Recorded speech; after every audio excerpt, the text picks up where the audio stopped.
मेरी कहानी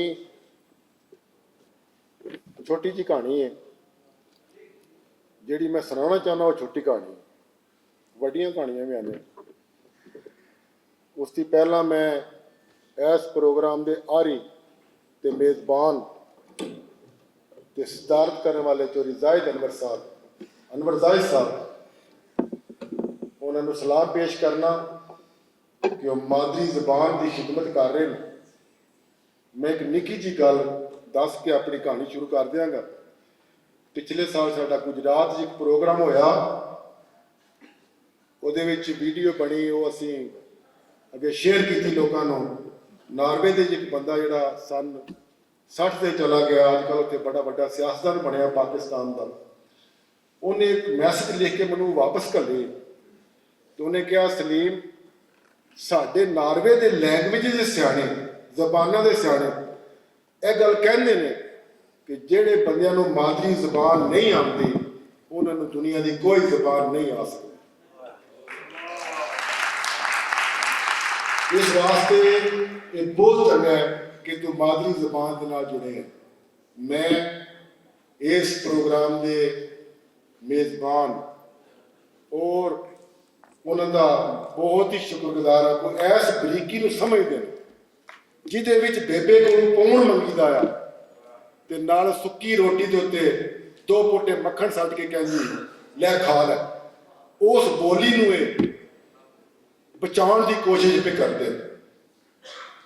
शुक्रिया इन्हां दा, तुहाडा सारिआं दा जिहड़े वक्त कढ के दूर दूर ती आए।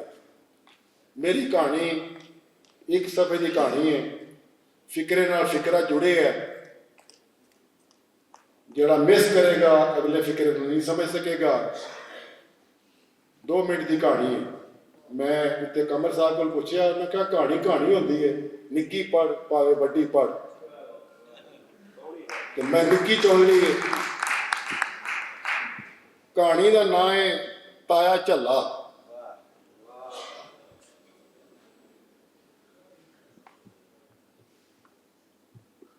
पंजां विचों सारे तो वड्डा सी।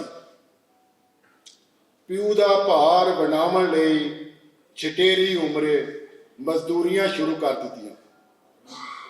प्यू मरण मगरों मां ने यह कह के घर रोक लिया, भरावां दे सिर ते रो। उस अपने खाबां नूं पैरां थल्ले मधोड़ छड़िया ते टब्बर दियां रुझां विच लग गया। नौकरी की जमा पूंजी ला के पहले भरावां नूं दुबईयां वल चाढ़िया, भैणां दे विआह कीते, फिर भरावां नूं अरबां तों यूरोप वल धक्का लवा दिता।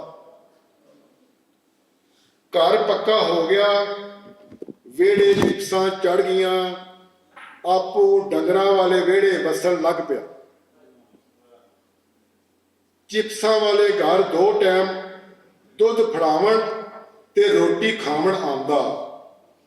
एक डंग नूर पीर दे वेले बदल विच घर दुध फड़ावन आया। पैरां नूं गोहा लगा सी, चिप्स उत्ते गोहे दे निशान लग गए। दुध फड़ा के बाहर निकल गया, निशान दूने हो गए। भरजाई बोड़ बोड़ कीती, झल्ला सारे वेड़े गंद कर गया है।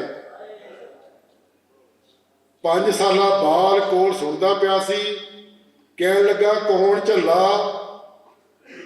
बोली तेरा ताया झल्ला, होर कौन झल्ला?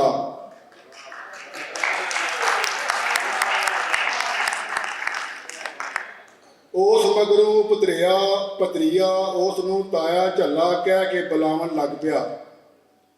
हौली हौली सारे वेड़े महल्ले विच बाल भी उसनूं ऐसे नां नाल बुलावन लग पे। जदों भरावां दी औलाद नूं झल्ले दे मतलब का पता लगा ते फिर वो पुछदे सन, ताया तू झल्ला ते नहीं, फिर तैनूं झल्ला क्यों आखदे ने?